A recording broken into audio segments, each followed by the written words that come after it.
Welcome to my channel the overview. My name is Jyoti Rathore. आज हम लोग वायसराय का लेक्चर 2 यानी कि पार्ट 2 देखेंगे।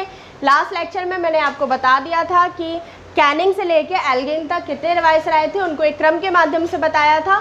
तो आज हम नेक्स्ट देख लेते हैं, इसको भी एक ट्रिक के माध्यम से क्रम से याद करेंगे ताकि आपके एग्जाम में क्वेश्चन गलत ना हो।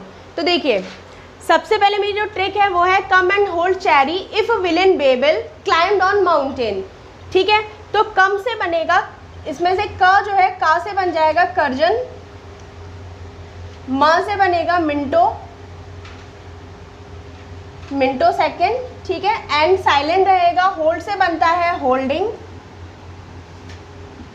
ये होल्डिंग भी सेकेंड है।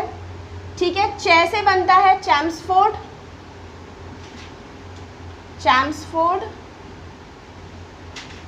री से बनता है रीडिंग,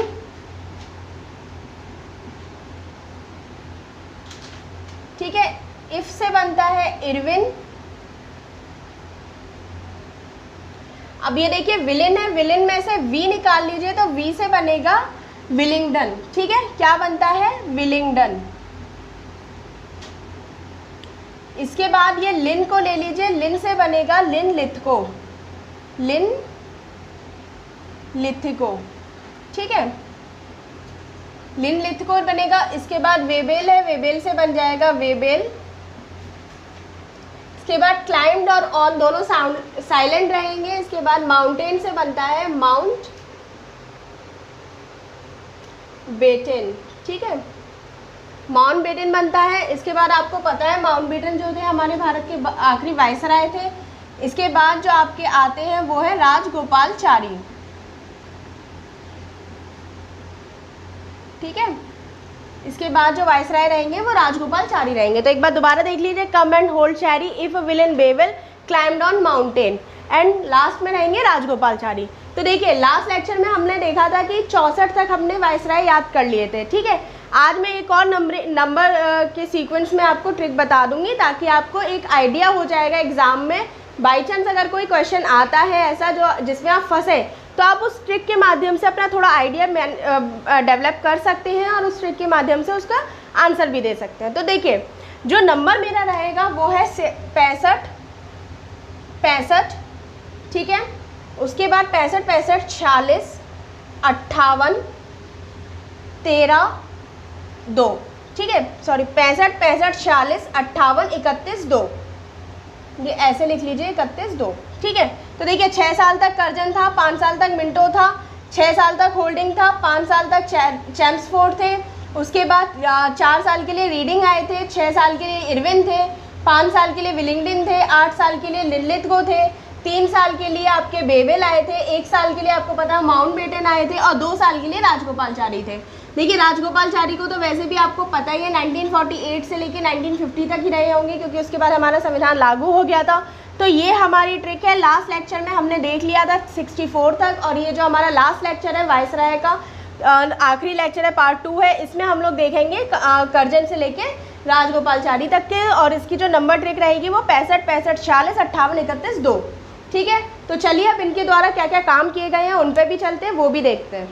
तो चलिए आ जाते हैं करजन पे। करजन का कार्यकाल था 1899 से 1905 तक। ठीक है, इनके टाइम पे बंगाल विभाजन और पुरातात्विक सर्वेक्षण हुआ था। ठीक है, बंगाल विभाजन हुआ था, पुरातात्विक सर्वेक्षण की स्थापना हुई थी।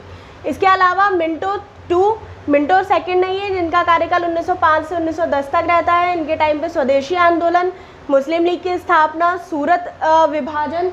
ठीक है, इसके अलावा मार्ले मिंटो एक्ट आया था 1909। ठीक है, इसके बाद होल्डिंग पे चलते हैं। होल्डिंग का कार्यकाल 1910 से 1916 था। इनके टाइम पे कलकत्ता से दिल्ली को राजधानी ट्रांसफ़र हो गई थी 1911 में। इसके अलावा महात्मा गांधी की हमेशा के लिए भारत में वापसी हो गई थी। नेक्स्ट चलते हैं, नेक्स्ट है चैम्सफोर्ड। चैम्सफोर्ड 1916 से 1921। भारत सरकार एक्ट 1919 जो आया था, मॉन्टेस्क्यू चैम्सफोर्ड एक्ट, वो चैम्सफोर्ड के टाइम पे आया था। ठीक है, इसके बाद चलते हैं रीडिंग। रीडिंग का टाइम था 1921 से 1925। इनके टाइम पे इम्पॉर्टेंट चीज़ थी चोरी चोरा कांड हुआ था। ठीक है, इसके अलावा जो ICS की परीक्षा थी उसे इंग्लैंड और भारत दोनों में एक साथ कराया गया था। ठीक है, कौन कौन सी इंग्लैंड और भारत में 1923 में एक साथ ICS की परीक्षा को, सिविल सेवा की परीक्षा को कराया गया था। इसके बाद नेक्स्ट चलते हैं इरविन का टाइम ड्यूरेशन था 1925 से लेके 31। इनके टाइम पे साइमन कमीशन आया था, जिसे वाइटमैन कमीशन भी कहते हैं। शारदा एक्ट जो बच्चों की एज, शादी की एज से संबंधित था, जिसमें लड़कियों की एज 14 साल और लड़कों की एज को 18 साल कर दिया गया था। इसके बाद नेक्स्ट चलते हैं, नेक्स्ट है विलिंगडन का 1931 से 1936 था। इनके टाइम पे भारत सरकार एक्ट 1935 आया था। ठीक है, नेक्स्ट चलते हैं लिनलिथगो का था 1936 से 1944। इनके टाइम पे पहले आम चुनाव हुए थे। नेक्स्ट है बेवेल का टाइम था 1944 से 1947। इनके टाइम पे कैबिनेट मिशन आया था और संवैधानिक सभा, यानी कि पहली संवैधानिक सभा जो थी 9 दिसंबर 1946, वो बेवेल के टाइम पे बैठी थी।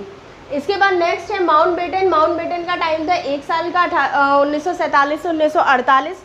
इनके टाइम पे 3 जून प्लान या 3 जून प्लान, अगर कभी एग्जाम में क्वेश्चन आता है तो वो माउंटबेटन की ही बात हो रही है। ये अंतिम वायसराय और भारत के प्रथम गवर्नर जनरल थे। ठीक है, इसके बाद राजगोपालचारी हैं, इनको तो आप जानते हैं। राजगोपालचारी जी को, इनका टाइम ड्यूरेशन था 1948 से लेकर 1950। ये प्रथम भारतीय गवर्नर जनरल थे। ठीक है, प्रथम गवर्नर जनरल आते हैं। अगर स्वतंत्र भारत के प्रथम गवर्नर जनरल की बात की जाए तो वो आपके थे माउंटबेटन, लेकिन अगर स्वतंत्र भारत के प्रथम भारतीय गवर्नर जनरल की बात की जाए तो वो है राजगोपालचारी। ठीक है, तो आज का ये वीडियो मैं अपना यहीं समाप्त करती हूँ। ये जो मैंने वायसराय आपको कराए हैं, ये मेरा वीडियो का सेकंड पार्ट था। इनसे संबंधित जो भी काम है उनको मैंने यहाँ बताया। बाकी हम लोग जैसे जैसे एक्ट पढ़ेंगे और स्वतंत्रता संग्राम पढ़ेंगे उसमें मैं आपको डिस्कस करती रहूँगी। ठीक है, तो आज का ये वीडियो यही ख़त्म करती हूँ। आप लोग मुझे बताइएगा कैसा लगा आपको वीडियो। अच्छा लगा हो तो इसे लाइक कीजिएगा, मेरे वीडियो को ज़्यादा से ज़्यादा अपने दोस्तों में शेयर कीजिए, ताकि ये टॉपिक उन लोगों का भी क्लियर हो सके और इस ट्रिक के माध्यम से वो लोग भी अपने जो वायसराय हैं उनको याद कर सकें।